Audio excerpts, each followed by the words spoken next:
भारत में रहते हैं तो भारत पर पूरा हक है आपका, लेकिन फिर भारत के प्रति वफादार होना भी आपकी ही जिम्मेदारी है।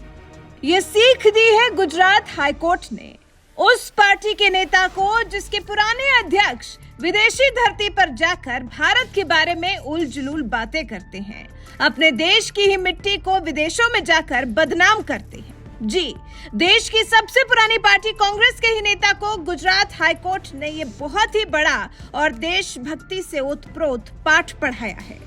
गुजरात हाईकोर्ट ने कांग्रेस नेता अफजल लखानी की जमानत अर्जी को यह कहते हुए खारिज कर दिया कि भारत में रहने वाले लोगों को देश के प्रति वफादार भी होना चाहिए।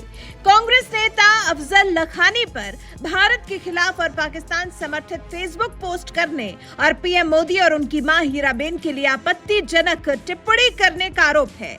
अब जब उन्हीं कांग्रेस नेता अफजल लखानी ने अपनी जमानत के लिए कोर्ट से अपील की, तो अपील को खारिज करते हुए हाईकोर्ट ने अफजल लखानी को कड़ी फटकार लगाते हुए उन्हें देशभक्ति का पाठ पढ़ाया है। गुजरात हाईकोर्ट ने कहा है, कोई भी व्यक्ति किसी व्यक्ति को पसंद या नापसंद कर सकता है, लेकिन इसका मतलब ये नहीं है कि वो देश के प्रधानमंत्री और उनकी दिवंगत मां के खिलाफ अपमानजनक भाषा का प्रयोग करना शुरू कर दे। इन पोस्ट में इस्तेमाल की जाने वाली भाषा इतनी अपमानजनक और अभद्र है कि कोर्ट के लिए इस आदेश में उनमें से किसी भी पोस्ट को फिर से प्रस्तुत करना संभव नहीं है। इसलिए कोर्ट को लगता है कि आवेदक जो एक भारतीय नागरिक है, उसने समाज की शांति भंग की। जमानत याचिका पर सुनवाई कर रहे जस्टिस एमएस देसाई ने आगे ये भी कहा, प्रथम दृष्टया ये पोस्ट एजेंडे से प्रेरित है।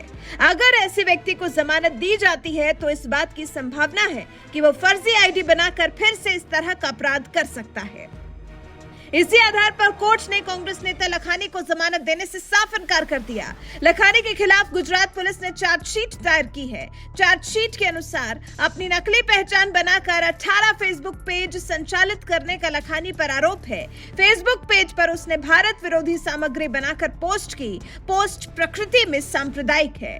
पोस्ट में कांग्रेस नेता लखानी ने न केवल प्रधानमंत्री नरेंद्र मोदी और उनकी दिवंगत मां हीराबा के खिलाफ आपत्तिजनक सामग्री पोस्ट की है, बल्कि एक विशेष समुदाय को भी निशाना बनाया है।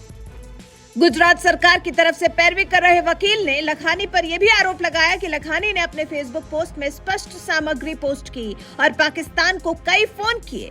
इससे पहले जनवरी 2023 में भी लखानी पर जामनगर पुलिस ने भारतीय दंड संहिता आईपीसी की धारा के तहत मामला दर्ज किया था।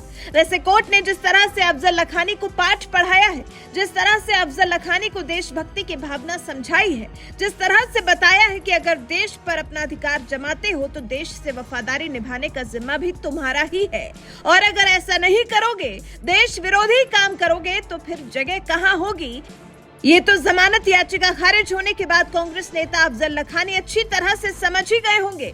वैसे कोर्ट की फटकार पर आप क्या कहना चाहेंगे? अपनी राय में कमेंट कर जरूर बताएं।